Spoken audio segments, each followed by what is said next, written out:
बिस्मिल्लाहिर्रहमानिर्रहीम अल्लाहुम्मा सल्ली अला सय्यिदिना मुहम्मद व अला आले सय्यिदिना मुहम्मद। अस्सलामु अलैकुम व रहमतुल्लाहि व बरकातुहू। यकीनी तौर पे आपने बहुत सारे ऐसे लोग देखे होंगे अपने इर्द गिर्द, अपने दोस्तों, अजीज़ों, रिश्तेदारों में कि 10-15 साल की नौकरी के बाद आपको उनकी सेहत और उनकी पर्सनैलिटी के अंदर एक वाज़िया नेगेटिव असर नज़र आता है। हो सकता है कि ऐसे लोगों में आप खुद भी शामिल हों और आप याद करते हों कि जब किसी ज़माने में मैंने नौकरी शुरू की थी, मैं ऐसे कपड़े पहनता था, ऐसे मेरे बाल थे, यूँ मैं घूमता फिरता था, ये मेरी ज़िंदगी की मसरूफियात थीं, ऐसी मेरी सेहत थी और अब उनमें से कुछ भी मेरे पास बाकी नहीं बचा। सोचने वाली बात यह है कि आखिर वर्क प्लेस का हमारी ज़िंदगियों में कैसे असरअंदाज होती हैं कि जिसकी वजह से हम बिल्कुल ही एक मुख्तलिफ पर्सनैलिटी के अंदर ढल जाते हैं। जी बिल्कुल, मैं खुद भी इस बात के तजर्बे में से गुजरा हूँ और अपने इर्द गिर्द के बेशुमार लोगों को मैंने देखा है कि कैसे वर्क प्लेस एनवायरनमेंट ने उनको मुकम्मल तौर पे बदल दिया। सबसे बड़ी ट्रेजेडी ये होती है कि बदकिस्मती से अगर आपको एक टॉक्सिक वर्क प्लेस मिल जाए, टॉक्सिक से मुराद ये है कि ऐसा इर्द गिर्द का माहौल जो बिल्कुल किसी जहरीले पानी या जहरीले मादे की तरह हो, जो आहिस्ता आहिस्ता आपको उसी हालत में ले जाए कि अगर खुदा ना खास्ता अगर आपको गदला या गंदा पानी पीना पड़े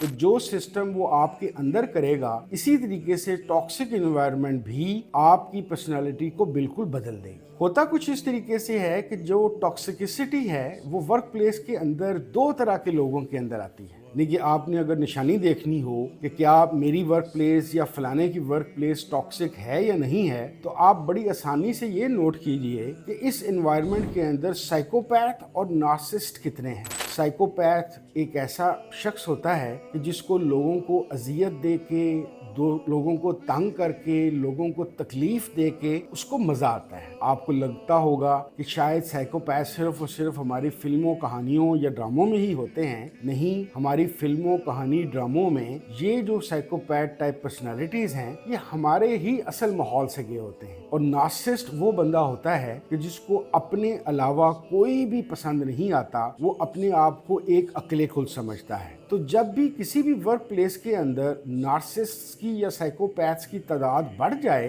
तो उसका मतलब ये होता है कि एनवायरनमेंट टॉक्सिक होने से बच ही नहीं सकती। ये लोग आपके किसी भी किस्म के काम को किसी भी वक्त बिल्कुल रिजेक्ट कर सकते हैं, बल्कि रिजेक्ट क्या, ये आपको जलील और ख्वार कर सकते हैं, आपकी इज्जत नफ्स के ऊपर अपना बुलडोजर चला सकते हैं। होता कुछ यूँ है कि जब आप खुदा ना खास्ता ज़्यादा देर ऐसी टॉक्सिक एनवायरनमेंट में रहें तो इंसान के अंदर जो उसका डिफेंस मैकेनिज़्म है वो इस तरह के सलूक, झिड़कों, जलालत या ख्वारी से बचने के लिए अपने आप को महफूज करने की कोशिश करता है। ये हिफाजत करने की कोशिश मुख्तलिफ तरीके से हो सकती है। पहले पहल तो आप अपना काम इतना ज़्यादा इम्प्रूव करने की कोशिश करेंगे कि इसके अंदर से कोई गलती ना निकाल सके, कोई शिकायत का मौका ना मिले, कोई ऐसी चीज़ ना हो जिसकी वजह से आपका कोई बॉस, आपका कोई कुलीग आपको अपना निशाना बना ले। लेकिन आहिस्ता आहिस्ता जब आप मुसलसल कई माह या कई सालों की कोशिश के बावजूद आप अपने काम को तो पॉलिश या बेहतर करते जाएं, लेकिन अगला जो उनसा है, चाहे आपका बॉस या आपका कुलीग, किसी न किसी तौर पर उसको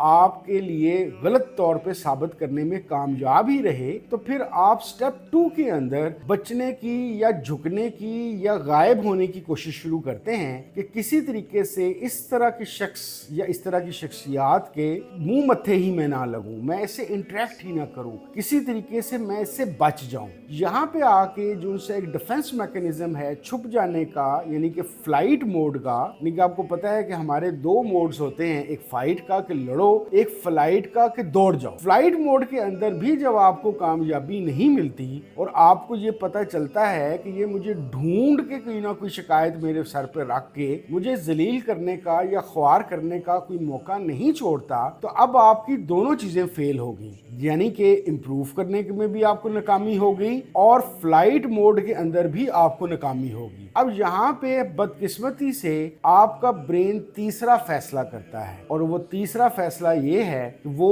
चलता है न्यूरोप्लास्टिसिटी के मोड के ऊपर, जिस पे न्यूरोप्लास्टिसिटी एक ऐसी चीज है जिसके अंदर बदलती हुई या गिवन एनवायरनमेंट के अंदर ब्रेन अपने न्यूरॉन्स और मिरर न्यूरॉन्स को डेवलप या पैदा करता है अपने डिफेंस मैकेनिज्म या अपने आप को बचाने के लिए। इसके अंदर होगा क्या कि आपके न्यूरॉन सबसे पहले आपकी ऐसे सिग्नल देने शुरू कर देंगे कि आपकी जो जिस्मानी सेहत है, चाहे वो दिल से रिलेटेड है, चाहे वो मैदे से रिलेटेड है, चाहे वो लीवर से रिलेटेड है, उसको डैमेज करना शुरू कर देंगे। आपने अक्सर ऐसे लोगों को देखा होगा जो अपनी नौकरी या अपने बॉसेस या अपनी वर्क प्लेस का रोना रोते हैं, उनको अक्सर को मैदे का कोई ना कोई मसला होता है। हमें ये बात ज़हन में रखनी चाहिए कि अब साइंसदान इस बात को मानते हैं कि हमारी आंतें और मैदे का जो निज़ाम है वो मिनी ब्रेन कहलाता है, यानी कि दिमाग के अलावा न्यूरॉन्स का जो सबसे ज़्यादा गुच्छा है वो आपके निज़ाम इंहिज़ाम के अंदर पड़ा है। तो अक्सर लोग जिनको आईबीएस का प्रॉब्लम हो जाता है वो होता ही इस वजह से है कि उनकी टॉक्सिक एनवायरनमेंट की वजह से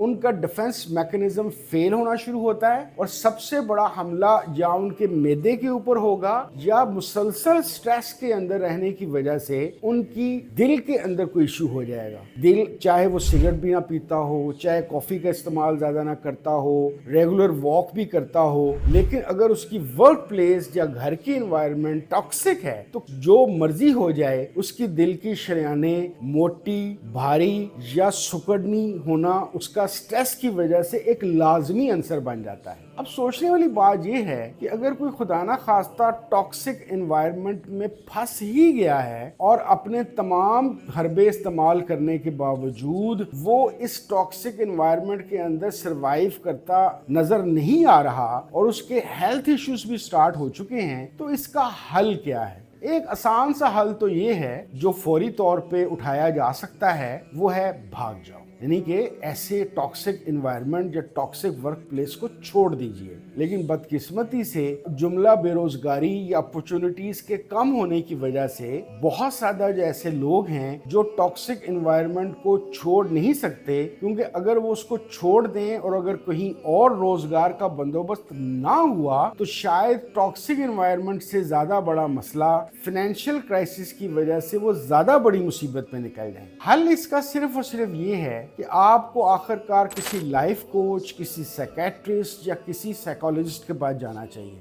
मेरी अपने दोस्तों से अक्सर ये दरख्वास्त होती है कि अगर तुम किसी टॉक्सिक बॉस या टॉक्सिक कुलीग से तंग हो तो खुदारा अपनी जिंदगी और अपने बीवी बच्चों के मुस्तकबिल से मत खेलो। खुद से फाइट अगर नहीं हो पा रहा, तब्दीली नहीं आ पा रही, तो आपके पास सिर्फ एक और हल है नौकरी छोड़ने के अलावा, कि आप अपनी शौक्स जो उनसे आपके दिमाग के और पर्सनालिटी के हैं उनको बजरिया मेडिसिन या बजरिया आपके किसी लाइफ कोच के जरिए से इनको बढ़ाएं और वो इस तरीके से बहुत बेहतर डेवलप हों कि ना सिर्फ कि आप इस टॉक्सिक एनवायरनमेंट के अंदर कूप कर सकें और शायद आप इतने इंटेलिजेंट और इतने जबरदस्त हो जाएं कि इस टॉक्सिसिटी को कम करने का बाइस भी बन सकें। लेकिन अगर आप ना मेडिसिन की तरफ गए, ना लाइफ कोच की तरफ गए और ना ही खुदा ना खास्ता आपको कोई और रोजगार इसके मिला, तो बहुत मुमकिन है कि जिस तरीके से आप आजकल अचानक कॉर्पोरेट सेक्टर के अंदर किसी की डेथ या हॉस्पिटलाइजेशन की खबर पढ़ते हैं, खुदा ना खास्ता अगली खबर आपकी भी हो सकती है।